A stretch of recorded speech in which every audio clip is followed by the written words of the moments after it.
So tonight I'd like to introduce our speaker, Dr. Fred Chen. Dr. Chen is a consultant ophthalmologist at Lions Eye Institute and Royal Perth Hospital. His PhD study in London was on surgical techniques of retinal pigment epithelial transplantation. Dr. Chen's research encompasses clinical trials of new treatments in dry age-related macular degeneration, refinement of clinical trials endpoints in inherited retinal disease progression, and application of stem cell technology in developing personalised medicine. Dr. Chen has received funding from NHMRC grants and fellowships, Macular Disease Foundation Australia, Retinal Australia, and the Channel 7 telethon. He supervised 4 PhD students and trained 20 clinical fellows in ocular genetics and surgical retina. He's written 7 chapters and published 180 papers. So welcome, Dr. Chen, all the way from Perth. Thank you for cutting short your working day a little bit to be with us. I'm just going to stop sharing my screen. So if you'd like to share your screen with everyone, lovely. That's great. Yep, looking good. Thank you. It's a pleasure to be able to give this webinar, and we're very fortunate in WA not to have any restrictions right now, but I sympathise with the East Coast colleagues, and I hope that the restriction will be lifted soon for all of you. Today I'm going to talk about geographic atrophy. This is a very hot topic at the moment, so I'm going to briefly cover 3 topics that Mary has alluded to.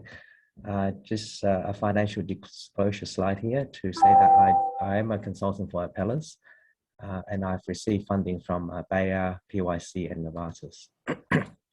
Here are the 3 points that I will cover in the next 45 minutes or so. The key things are understanding of molecular processes of GA formation, how to use multimodal imaging to identify precursor lesions that will lead to formation of GA, and how the Apellis trials will alter the paradigm of clinical practice in GA. So I'll start with a brief introduction to AMD. Most of you will know this, but it's a progressive retinal degeneration. It develops after the age of 50 years. It starts in the macula, resulting in central vision loss, and also often have generalized dark adaptation deficit. And the key feature in AMD is drusen. We published a paper recently that looked at frequency of various causes of blindness, and AMD was, of course, the #1 cause of blindness registration, accounting for 55% of all the blindness certificates. But followed closely after that are inherited retinal diseases and glaucoma, with diabetic retinopathy and optic atrophy being less common nowadays. Looking at specifically age-related macular degeneration, we tracked the frequency over a 21-year period in WA and show that there's a spike in the number of registration between 2003 and 2007, and then a gradual decline following 2007, both in male and female, in age standardized rate. Interestingly, what we found was the age at registration climbed slowly over time, especially after 2007, for AMD-related blindness, whilst in other causes of blindness, there has been a slight decline in the age at registration.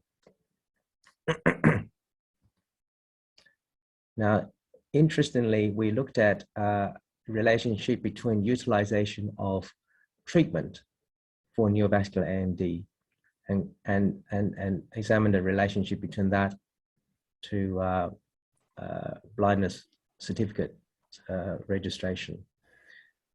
We found that the use of PDT, of course, increased after 2002 when it was approved. In 2005, when dropped rapidly by 2007 when Avastin was used. And ever since 2007, there was increased utilization of intravitreal injection numbers, climbing steadily, even today.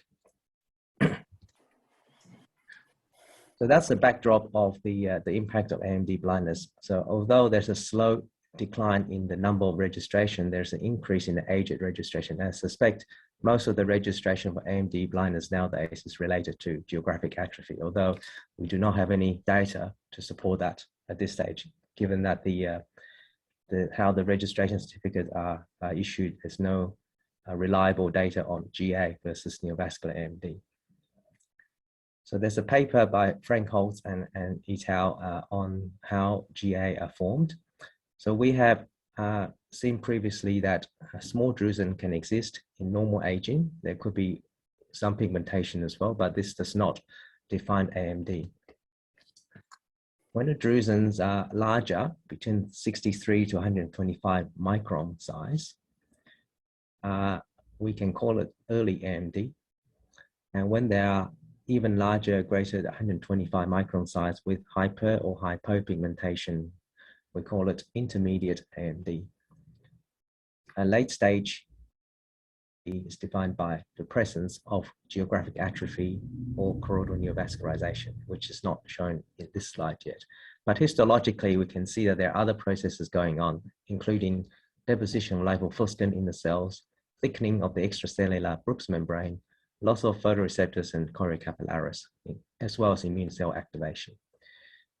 And this process will continue in some patients, not all, towards the formation of GA, characterized histologically by loss of RPE, photoreceptors and choriocapillaris, as well as infiltration of inflammatory cells in the retina and choroid.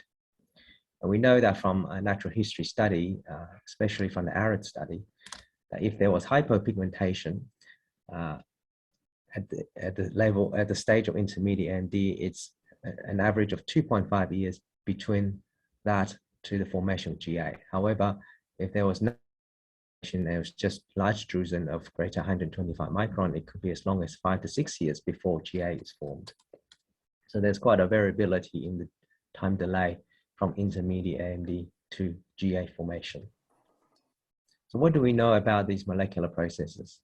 Well, we know about these based on epidemiological risk factors, and most recently through genetic association studies, and also histological of eyes with AMD.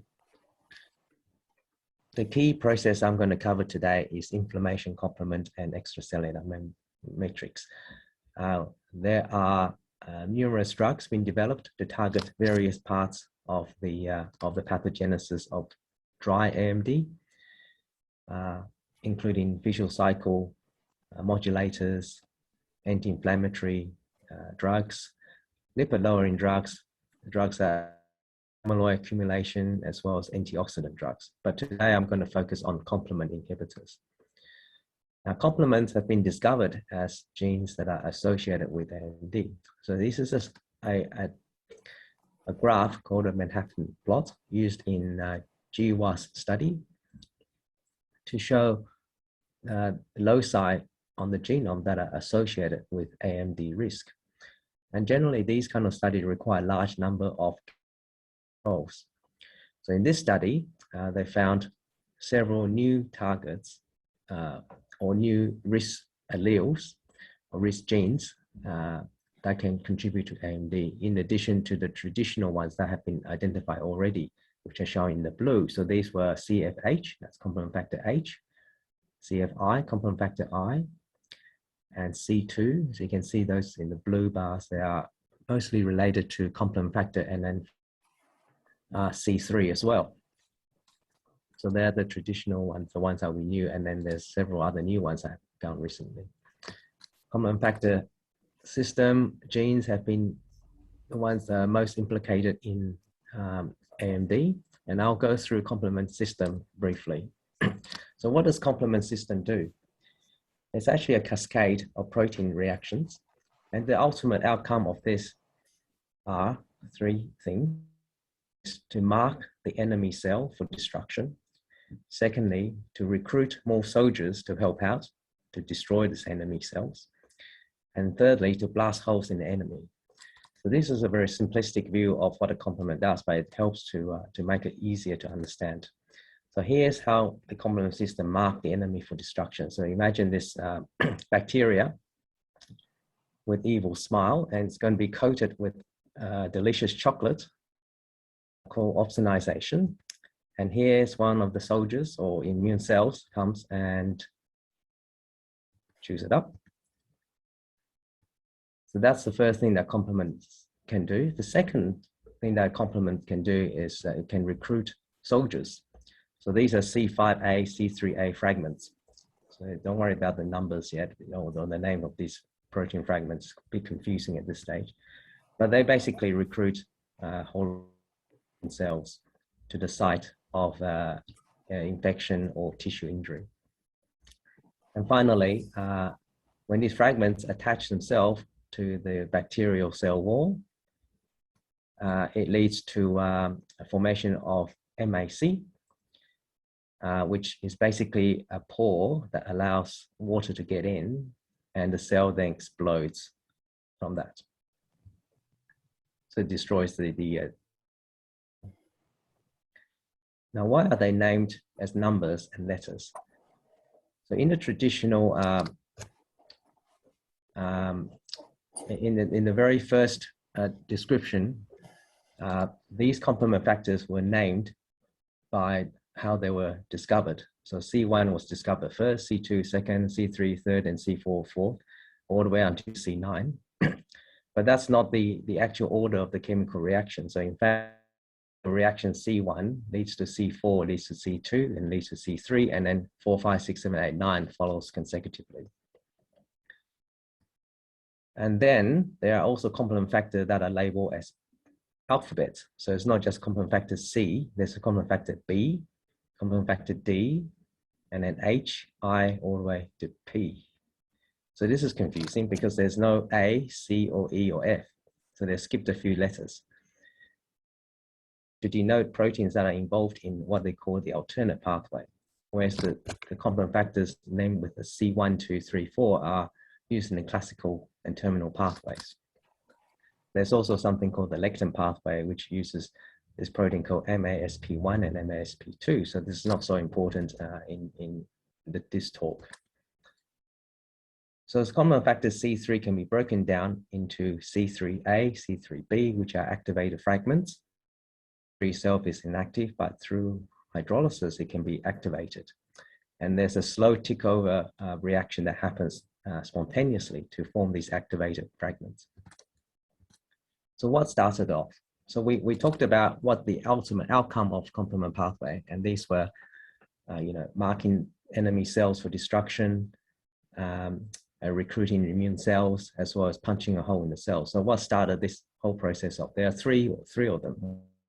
Pathway, which is initiated by antigen-antibody reaction. The second is called the alternate pathway, which was discovered second, and it's through the spontaneous hydrolysis of C3 components. And then lastly is lectin pathway. It's activated by pathogen services. So there's something called a C3 convertase. So this is a cascade, or an amplification cascade, where more of these enzymes is made, which then makes more enzymes be made, and it just accelerates the production of this convertase. And involves a combination of two proteins called C3b and BB. So these are fragments of complement factor B and fragments of complement factor C3. And that C3b BB becomes the C3 convertase, which then lead to amplification of cells because that enzyme then comes into C3b again and goes in the loop. Factor D is involved in cleaving factor B into the fragments. So you can see how these multiple players at hand, multiple proteins are involved. Now there is also lectin and classical pathway, which uses a very similar protein called C4 and C2, and they also form this thing called C3 convertase. So what happens then is that C3 is converted to C3b. It leads to something called formation of C3 convertase, which then lead to C5 convertase. And C5 convertase makes more C5b, which leads to formation of MAC, which is that channel which ruptures the bacterial cell wall. The C3A and C5A are molecules that will attract immune cells. And so the C3b also binds the cell wall, which marks the bacteria for phagocytosis. The C3A, C5A fragments attract immune cells, and the C5b, they initiate the formation of MAC, which is the membrane attack complex, which is basically the channel that allows the cell to swell and explode. Now, we can't have this kind of process going on in all parts of the body. So let's pretend, and there are natural braking mechanisms that stops this from happening, because if this happens without any brakes, then all of the cells in the body will potentially be destroyed by complement. So you can see factor H is critical here in braking, in slowing, putting a brake on the C3 convertase. And this is one reason why, factor H is so important. There are actually mutations in factor H that leads to another hemolytic uremic syndrome, where red blood cell lysis because of complement attack. Factor I is also important in breaking down the active C3b fragments. And so factor H and factor I are critical in slowing down this process. Here's all the various drugs that are targeting complement factor pathways. And I'll draw your attention to the very first one called pegcetacoplan. And that's the drug that tested in the Apellis trials. Lampalizumab is an inhibitor of CFD. Unfortunately, was not shown to be effective in phase 3 trial.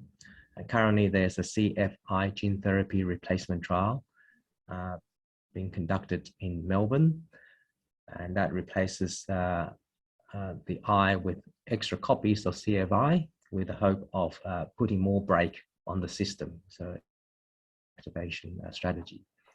There are also trials in ironous factor B inhibitor, and that reduces the production of factor B in the liver, and that will also slow down or put a brake on complement factor activation. Now we'll change the direction now to talk to lesions that predate formation of GA.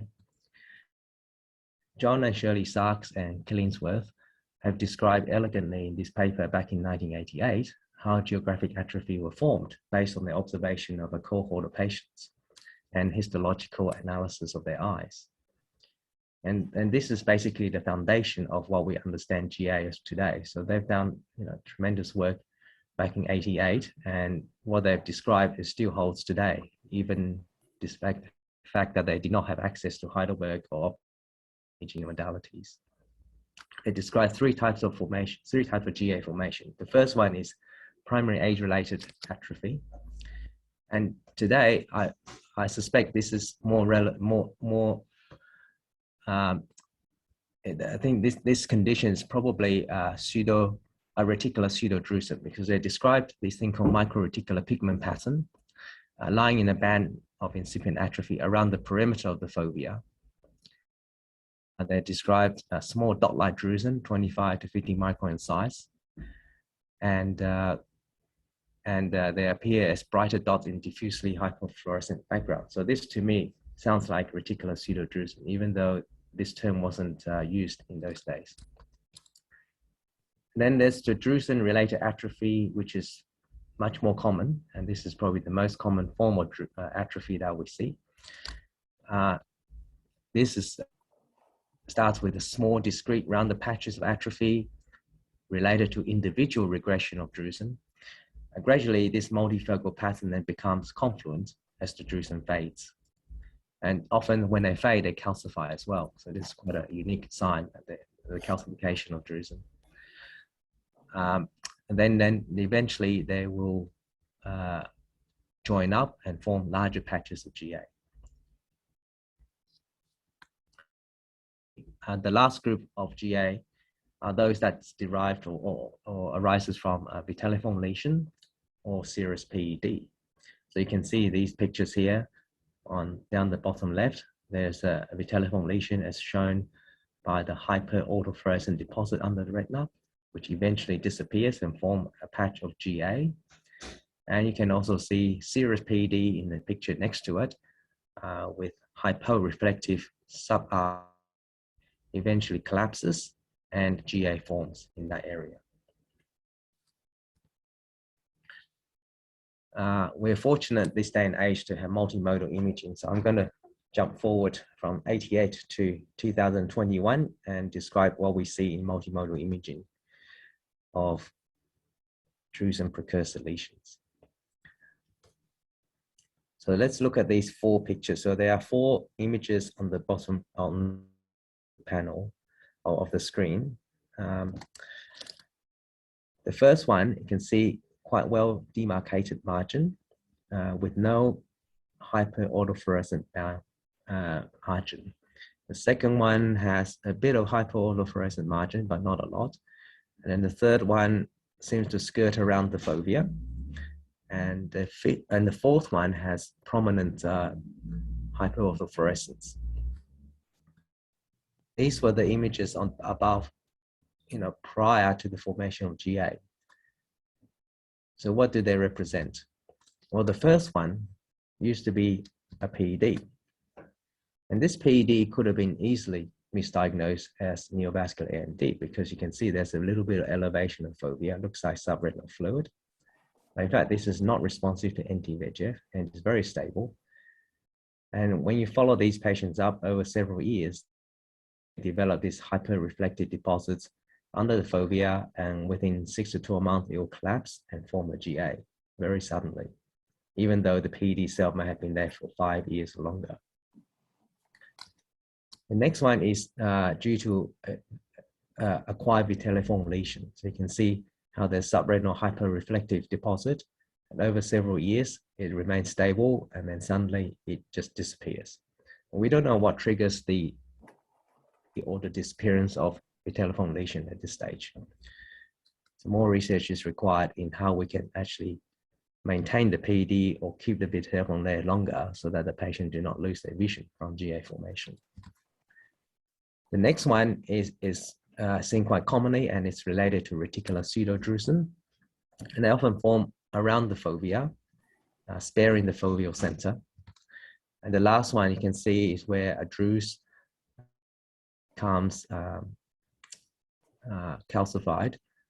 This picture doesn't necessarily show calcification, but it does show transmission defect where the overlying drusen RP cell becomes depigmented. And then you get a nascent GA lesion, which becomes a large GA lesion with time. Now we've got to keep in mind that also retinal atrophy is not just due to AMD. There are other diseases atrophy. For example, you look at these pictures. These 4 pictures shows, first 2 shows extensive RPE cell loss, and the next 2 shows only focal RPE cell loss and geographic atrophy. The first one is due to late-stage Stargardt disease. The second one is also due to Stargardt disease, but this one, in fact, has bone spicules, so it simulates retinitis pigmentosa.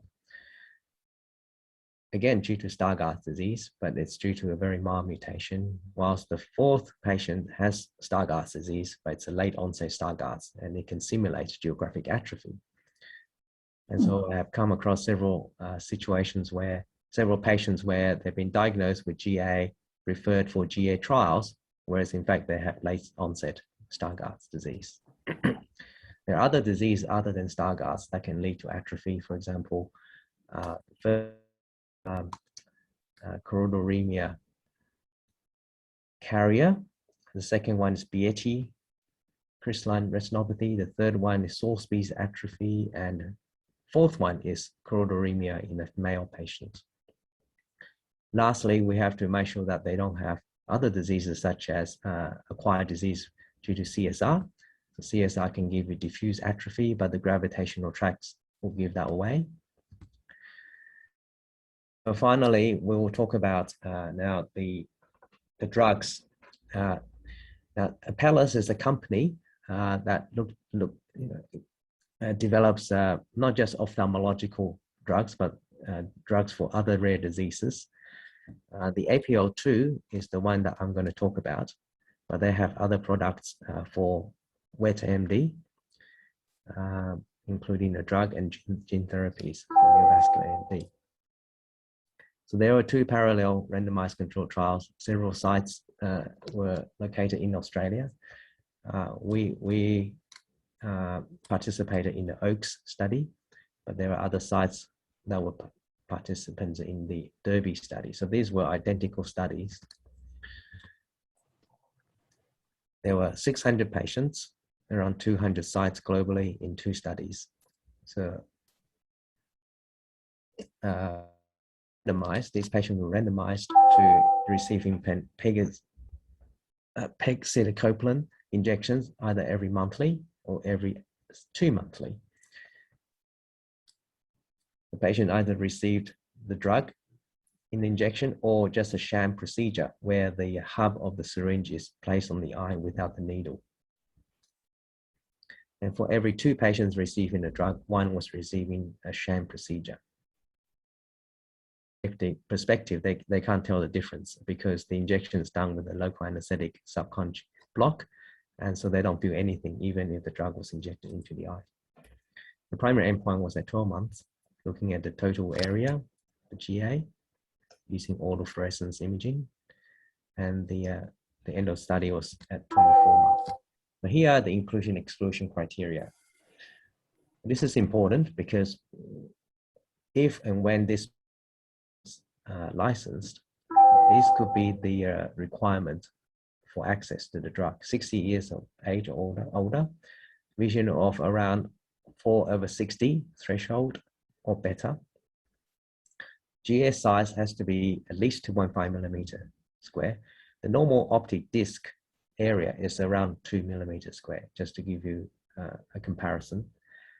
It can be multifocal lesions making up 2.5, but one of the lesion has to be at least 1.25 millimeters square. So that's just over half of the disc area. These lesions have to have perilesional hyperautofluorescence. So remember those 4 pictures I showed previously. Some of those lesions did not have perilesional hyperautofluorescence, particularly the ones related to PED collapse or vitelliform lesion disappearance. Diseases due to the GA, CSR, other inherited retinal diseases, trauma are excluded. And there must be no evidence of neovascular AMD in the study eye, but the fellow eye was allowed to have neovascular AMD.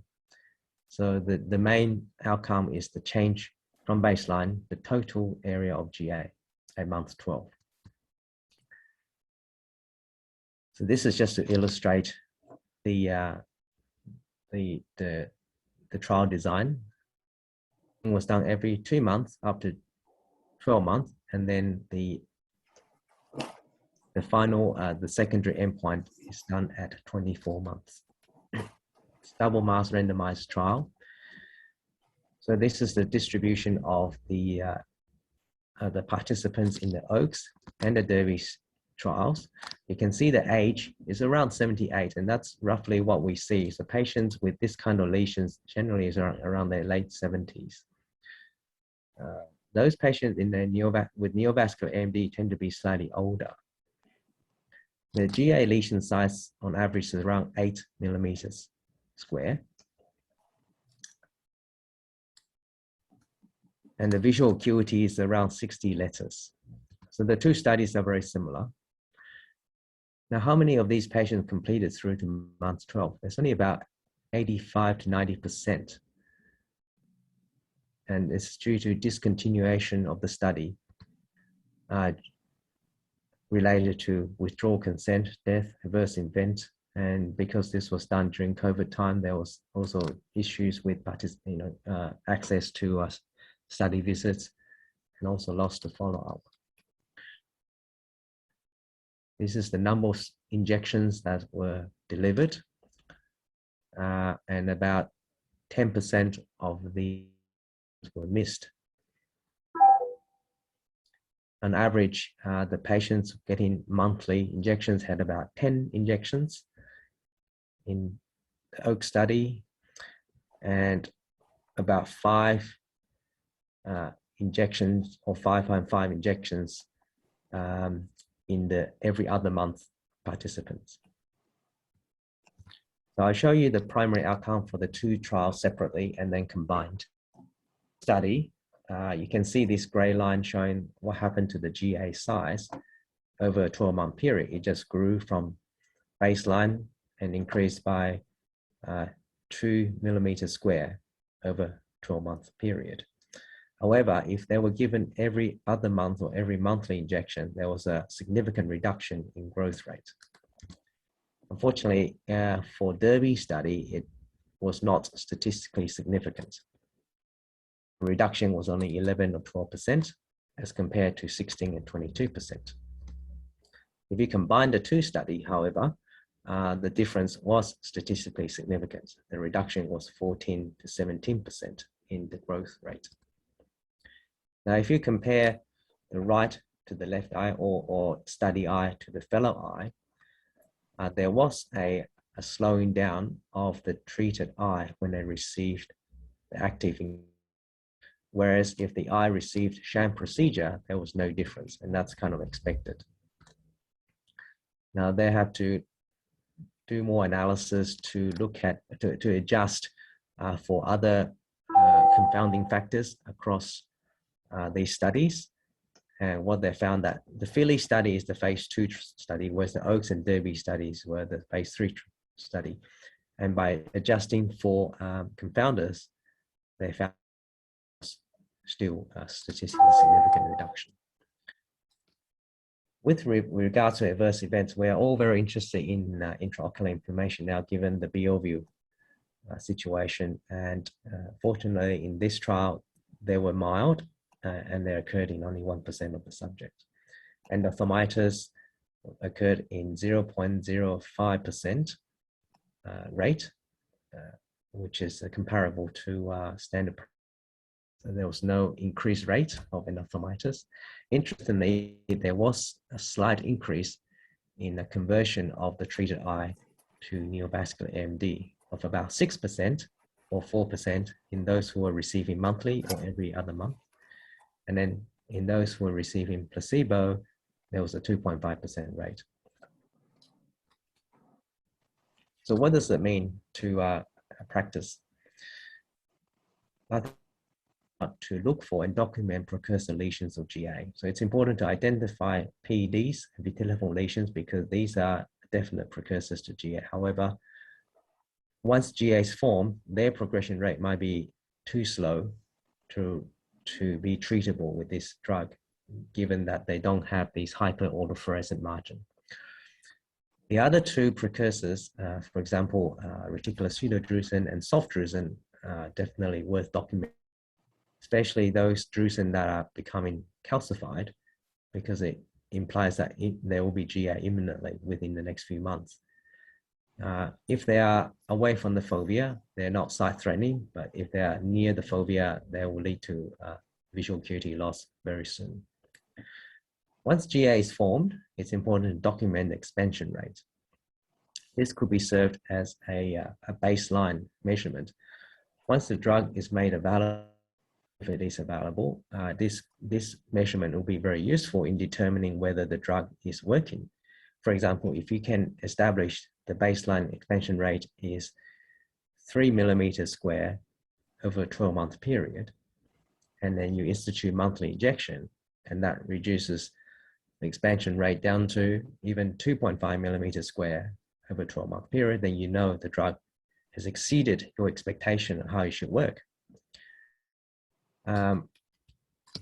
Lastly, it's important to identify conversion to neovascular AMD, even if you're not treating the geographic atrophy. As we know from this trial, 2.4% of those receiving sham will develop neovascular AMD over a 12-month period.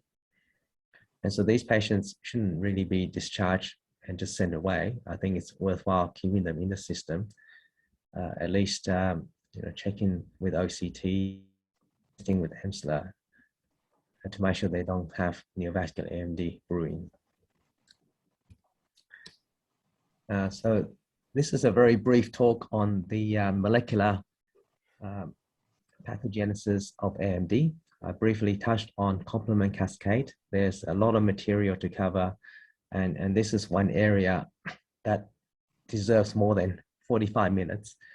But the principal complement was described, and its ultimate aim really is to remove and destroy enemy cells. However, we know in AMD, RP cells, unfortunately, is target of complement activation. And this is why complement inhibition is thought to be a good treatment strategy. We know that GA arises from various precursor lesions, and they may have a different natural history once the GA is formed, and the expansion rate, therefore, treatment may be applicable to only certain forms of GA. The Derby and Oak studies have demonstrated that monthly and 2-monthly injections of pegcetacoplan may be beneficial in reducing progression rate. This is a peptide inhibitor of C3 complement factor, and we await the outcome of their planned submission to FDA for this drug to be approved, which will probably happen next year. Thank you.